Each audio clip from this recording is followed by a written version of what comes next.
नमस्कार, मी तुमची होस्ट आणि दोस्त योगिता। माझ्या इझी आणि सिंपल रेसिपीज विथ योगितामध्ये तुम्हा सर्वांचं स्वागत करते। आज मी घेऊन आले रानभाजी, नाली भाजी। जरी नाव वॉटर स्पिनच किंवा जलपालक असलं तरी या भाजीचा पालकशी तसा काही संबंध येत नाही। इथे मी तुम्हाला याची पानं दाखवत आहे। नाली भाजी ही जलीय वनस्पती आहे। ही 12ही महिने मिळते। हिला नल भाजी, नाली भाजी, मॉर्निंग ग्लोरी, वॉटर स्पिनच असे भरपूर नाव आहेत। या भाजीची पानं साधारणपणे 1 ते 5 इंच लांब असतात। बाणाच्या टोकासारखी दिसतात। देठ एकदम गोल नळीसारखे असतात, एखाद्या स्ट्रॉ सारखे। पाने थोडी हलकी, गडद, हिरव्या रंगाची, कोमल आणि गुळगुळीत लागतात। कदाचित याचं नाव याच्या देठांमुळे नळीप्रमाणे असल्यामुळे नाली भाजी पडले असेल। त्या भाजीला स्थानिक नाव नाली भाजीच आहे।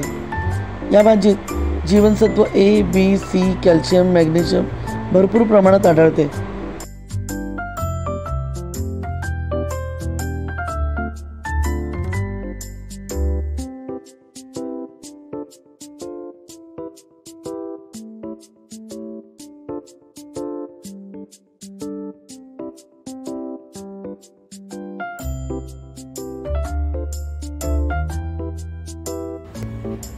इथे मी नाली भाजी साफ धुवून पूर्ण बारीक चिरून घेतलेली आहे।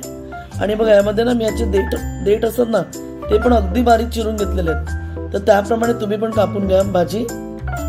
बाकीचं साहित्य सांगते। इथे बघा मी इथे 2 मोठे कांदे बारीक चिरून घेतलेत, 10-12 लसणाच्या पाकळ्या ठेचून घेतल्यात, 2-3 मिरच्या कापून घेतल्यात, बारीक कापून घेतल्यात। आणि आपल्याला लागणार आहे खोबरं वरून पेरायला, ते तेल आणि मीठ। तर आता आपण रेसिपीला सुरुवात करूया।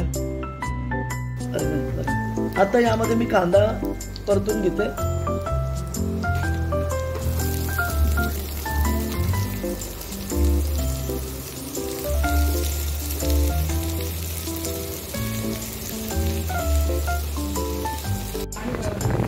कांदा आपण आता मस्त परतून घेऊया।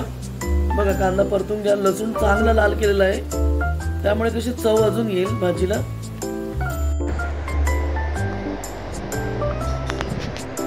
पालेभाजीमध्ये भरपूर कांदा टाकला तर गोड अशी चव येते।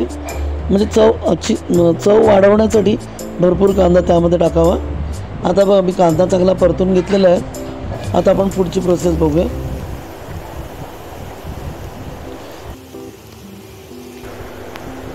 आता धुवून चिरलेली पालेभाजी आपण त्यावर पसरून घेऊया आणि थोडं मीठ ठेवून झाकण ठेवून देऊया। हिरव्या भाज्यांमध्ये क्षार, जीवनसत्व भरपूर प्रमाणात असतात, फायबरचं प्रमाण भरपूर असतात। तर अशा भाज्या तुम्ही पण तुमच्या आहारात समावेश करा आणि आपलं स्वास्थ्य सुधारा।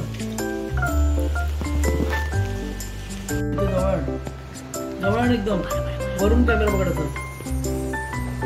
आता यामध्ये मीठ टाकूया आपण, आपल्याला जेवढं चालत असेल। पण मीठ सांभाळून टाका, कारण पालेभाजी ना ही आटत असते, त्यामुळे मग नंतर मीठ जास्ती व्हायला नको।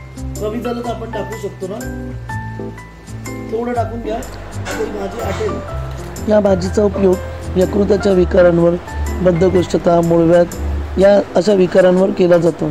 इन्सोमनियामध्ये याचा उपयोग भरपूर केला जातो। या भाजीचे तुम्ही सलाड, सूप आणि इतरही पदार्थ बनवू शकता। माशाच्या कालवणात पण याचा वापर केला जातो। भाजी आता मी नाली भाजीची आपली पारंपरिक महाराष्ट्रीयन स्टाईल भाजी बनवलेली आहे। तुमच्याकडे जर दुसरी कुठली रेसिपी असेल तर मला कळवायला विसरू नका।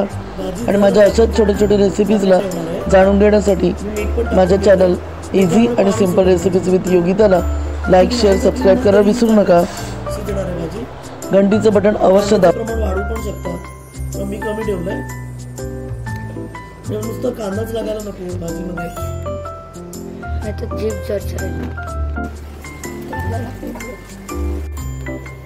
तर आता आपली भाजी तयार झालेली आहे। बघा किती सुंदर दिसते ही भाजी। जेवढी सुंदर दिसते तेवढी खायला पण सुंदर लागते।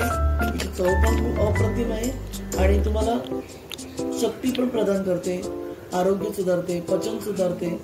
तर अशा भाज्या तुम्ही पण खायला सुरुवात करा।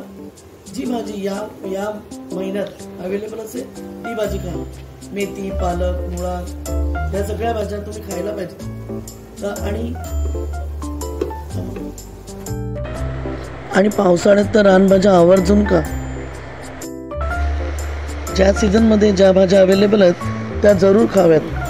फळं अवेलेबल असतील ज्या सीझनमधली जी फळं ती जरूर खा तुम्ही. तुमच्या आहारामध्ये त्याचा समावेश करा. आता आपण वरून खोबरं पेरून घेतो. भरपूर असं खोबरं टाका, गोड अशी चव येईल, भाजीची चव अजून वाढेल. आज मी तुम्हाला ही भाजी दाखवणारच आहे. तुम्ही पण तुमच्या घरी करायची आहे. थँक्यू. आपण आता थोडंसं खोबरं टाकून घेतलं भाजीमध्ये. नंतर पण आपण टाकूया थोडं सजवायसाठी. भाजीत खोबरं टाकाल तर भाजीची चव वाढते, छान लागायला लागते भाजी.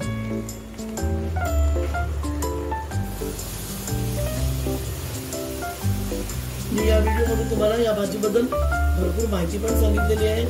तर ही भाजी तुम्ही तुमच्या आहारात समावेश करा याचा. सध्या ही भाजी मिळणार नाही तुम्हाला बाजारामध्ये, पण पावसाळ्यात भरपूर मिळतात या भाज्या. तर ज्या भाज्या ज्या मोसममध्ये येतात त्यावेळी खाव्या, त्या चांगल्या असतात. मला एकच जोडी मिळाली बाजारामध्ये, नाहीतर या पावसाळ्यात भरपूर येतात. कारण या रानभाज्या आहेत ना, तर पावसाळ्यात रान उगवतच इकडे, तर भरपूर प्रमाणात भाज्या येतात.